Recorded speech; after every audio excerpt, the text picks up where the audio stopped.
ہر طرح کی تعریف اللہ کے لیے ہے جس نے ظاہری اور باطنی طور پر ہم پر اپنی نعمتیں نچھاور کیں۔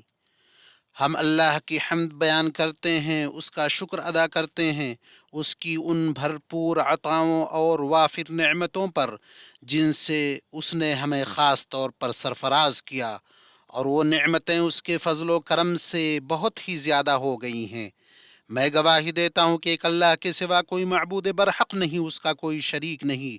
اس نے ہمیں اپنی وسیع نعمتوں اور عام فیض سے ڈھانپ رکھا ہے، اور میں گواہی دیتا ہوں کہ ہمارے سردار و نبی محمد اللہ کے بندے اور اس کے رسول ہیں، جو اللہ کی اپنے بندوں پر دائمی نعمتوں میں سے سب سے عظیم نعمت اور اس کی نمایاں نوازشوں میں سے سب سے قیمتی نوازش ہیں۔ اللہ دنیا و آخرت میں آپ پر اور آپ کے آل و اصحاب پر درود و سلام اور برکت نازل فرمائے۔ اما بعد، لوگوں میں خود کو اور آپ سب کو اللہ کے تقوی کی وصیت کرتا ہوں۔ اللہ سے ڈرو، اللہ آپ پر رحم فرمائے اور اس کی ان نعمتوں پر شکر ادا کرو جن سے اس نے آپ کو سرفراز کیا اور شرف بخشا، اور جو کچھ اس نے خاص طور پر تمہیں عطا کیا اس پر خوشی کا اظہار کرو، کیونکہ خوش ہونا بھی ایک عبادت ہے جس کے ذریعے بندہ اپنے رب اور مالک کا تقرب حاصل کرتا ہے۔ اللہ کے بندو، بے شک اللہ تبارک و تعالیٰ نے انسان کی فطرت ایسی بنائی ہے کہ جب کوئی نعمت اسے ملتی ہے یا کوئی بھلائی اس تک پہنچتی ہے تو وہ خوشی محسوس کرتا ہے، چاہے وہ دنیا کی کوئی نعمت ہو، جیسے اللہ نے فرمایا، اور جب ہم لوگوں کو اپنی کوئی رحمت چکھاتے ہیں تو وہ اس پر خوش ہو جاتے ہیں، یا پھر آخرت کی نعمتوں میں سے کوئی نعمت ہو، جیسا کہ فرمایا وہ اس فضل پر خوش ہیں جو اللہ نے انہیں عطا کیا ہے۔ اور خوشی ایک صفت کمال ہے، یہ اللہ عز و جل کی ان فعلی صفات میں سے ہے جو اس کی مشیت اور ارادے کے تابع ہیں۔ انس بن مالک رضی اللہ عنہ سے روایت ہے کہ رسول اللہ صلی اللہ علیہ وسلم نے فرمایا، اللہ تعالیٰ اپنے بندے کی توبہ پر جب وہ اس سے توبہ کرتا ہے، تم میں سے کسی ایسے شخص کی نسبت کہیں زیادہ خوش ہوتا ہے جو ایک بے آب و گیاہ صحرا میں اپنی سواری پر سفر کر رہا تھا تو اس کے ہاتھ سے نکل کر گم ہو گئی، اس کا کھانا پینا اس پر تھا، اس کے ملنے سے وہ مایوس ہو گیا تو ایک درخت کے پاس آیا اور اس کے سائے میں لیٹ گیا۔ وہ اپنی سواری سے نا امید ہو چکا تھا، وہ اسی عالم میں تھا کہ اچانک کیا دیکھتا ہے کہ وہ اٹھنی اس کے پاس کھڑی ہے۔ اس نے اس کی نکیل کو پکڑ لیا، پھر شدید خوشی میں کہہ بیٹھا، اے اللہ، تو میرا بندہ ہے، میں تیرا رب ہوں۔ یعنی شدت خوشی کی وجہ سے وہ غلطی کر بیٹھا۔ جب اللہ تعالیٰ بندے کے گناہ سے توبہ کرنے اور معصیت چھوڑنے پر اتنا خوش ہوتا ہے تو پھر سوچو کہ وہ بندے کی عبادت کرنے اور فرما برداری کر کے اس کی طرف رجوع کرنے سے کتنا خوش ہوتا ہوگا۔ اللہ کے بندو، خوشی دو طرح کی ہوتی ہے، ایک وہ خوشی جو پسندیدہ، مطلوب اور محبوب ہے، اور وہ ہے شکر، فرما برداری، عاجزی، اللہ کے اس احسان کے اعتراف کی خوشی جو اللہ نے اپنے بندے کو دنیا اور آخرت کی بھلائی سے نوازا اور اس پر انعام کیا ہے۔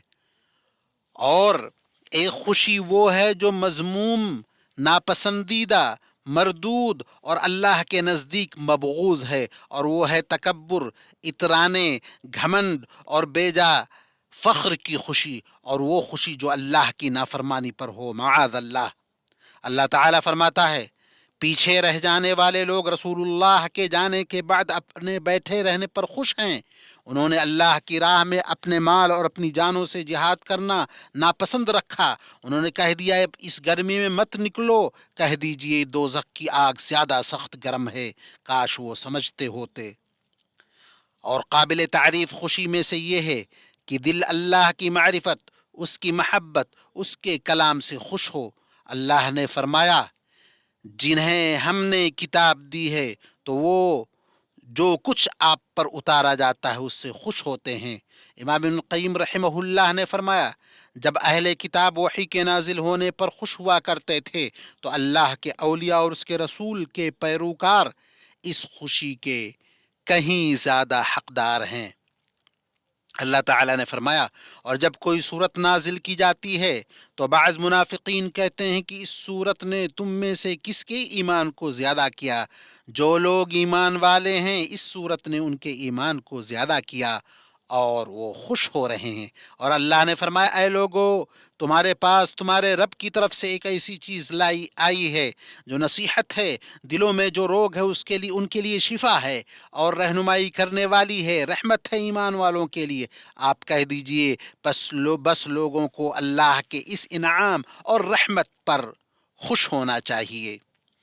مفسرین نے کہا اللہ کا فضل اسلام ہے اور اس کی رحمت قرآن ہے، اور پسندیدہ خوشیوں میں سے ایک وہ خوشی ہے جو عبادت کی تکمیل اور اطاعت کے پورا ہونے پر حاصل ہوتی ہے، اور انہی میں سے اس ماہ قیام یعنی رمضان میں روزے کی عبادت ہے۔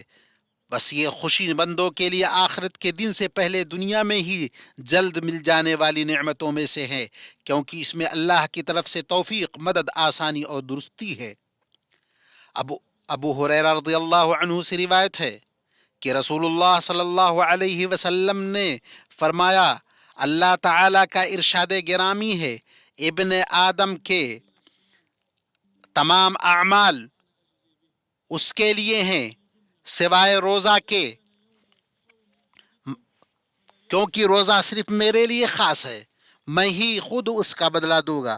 روزہ ایک ڈھال ہے، جب تم میں سے کسی کے روزے کا دن ہو تو وہ بری باتیں اور شور غوغا نہ کرے، اگر اسے کوئی گالی دے یا اس سے جھگڑا کرے تو وہ اسے کہہ دے کہ میں روزے سے ہوں۔ اس ذات کی قسم جس کے ہاتھ میں میری جان ہے، روزہ دار کے منہ کی بو اللہ کے ہاں مشک کی خوشبو سے زیادہ بہتر ہے۔ روزہ دار کے لیے دو مسرتیں ہیں جن سے وہ خوش ہوتا ہے، ایک روزہ کھولنے کے وقت، دوسرا جب اپنے مالک سے ملے گا تو روزے کا ثواب دیکھ کر۔ اللہ کے بندو، روزے دار کی خوشی اس کے افطار کے وقت دو طرح کی ہوتی ہے۔ ایک خوشی اس وقت حاصل ہوتی ہے جب وہ اس دن غروب آفتاب کے وقت روزہ افطار کرتا ہے، اور دوسری خوشی اس وقت حاصل ہوتی ہے جب پورے مہینے کے روزے مکمل ہونے کے بعد یکم شوال کو عید کے دن افطار کرتا ہے۔ پس اللہ کے بندو، اللہ سے ڈرو، اس نعمت پر خوشی مناؤ، اس نے تمہیں رمضان کے روزوں کی تکمیل کی توفیق دی، اور اس پر شکر ادا کرو کہ اس نے تمہیں قیام اللیل اور قرآن کی تلاوت کی نعمت سے نوازا، اور ہدایت یافتہ لوگوں میں شامل ہو جاؤ۔ میں اپنی یہ بات کہتا ہوں اللہ سے، اپنے لیے، کے لیے، تمام مسلمانوں کے لیے ہر گناہ کی معافی مانگتا ہوں۔ تم بھی اس سے مغفرت طلب کرو، بے شک وہی بخشنے والا، نہایت رحم کرنے والا ہے۔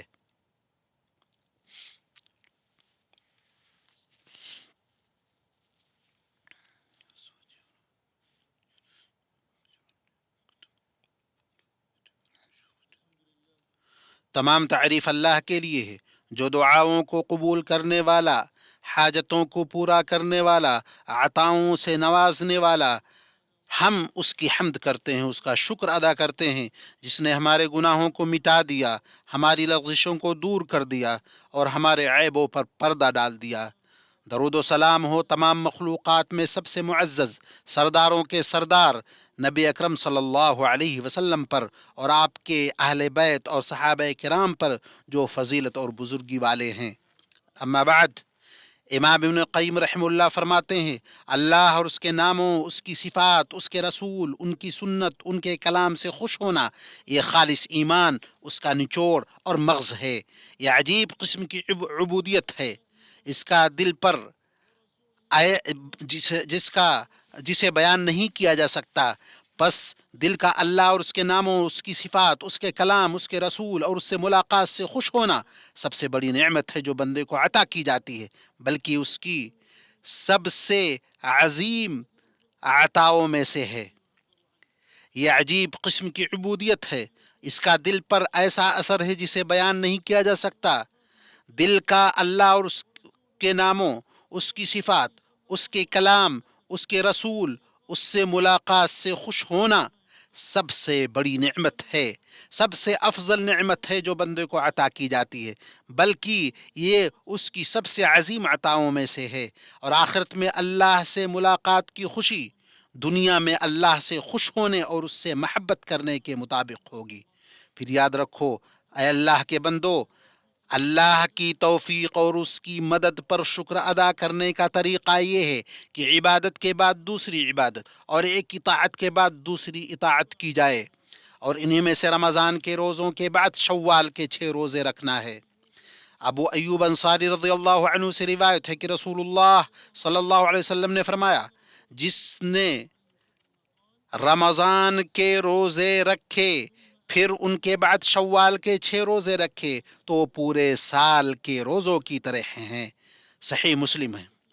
پس جو شخص روزہ رکھنے کی طاقت رکھتا ہو اور اسے آسان لگتا ہو تو جب اسے میسر ہو شوال کے 6 روزے رکھ لے، اور جس شخص کے لیے روزے مشکل و دشوار ہوں اسے چاہیے کہ جلدی کرے جب تک روزے کی حرارت باقی ہے اور اس کے دل میں اس کا شوق باقی ہے۔